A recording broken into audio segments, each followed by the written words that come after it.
హరే కృష్ణ. ఈ ఏదైతే మీరు చూస్తున్నారో ఇది మా ట్రిప్ అందరూ ఒక 50 మందిని తీసుకొని మేము బృందావనము తీసుకొచ్చాము.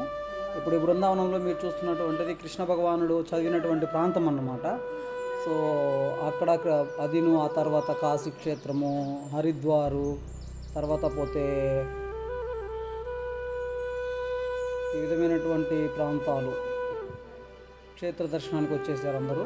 అందరూ చాలా అసలు ఆ రోజైతే ఎంత ఆనందంగా ఉన్నామనంటే ఆ కృష్ణుడు ఏ విధంగా చిన్నపిల్లప్పుడు అక్కడ ఎంజాయ్ చేస్తారో ఆయన ఆయన నామంతో అందరూ ఆ నామాన్ని పలుకుతూ ఉంటే అద్భుతంగా అందరూ నృత్యం చేశారు. అక్కడ ఉన్నటువంటి విశిష్టత అందరూ మాతోటి వచ్చినటువంటి ఆ 50 మంది ట్రిప్కి వచ్చినటువంటి వాళ్ళందరితోటి అద్భుతంగా వాళ్ళకి చెప్పడం జరిగింది.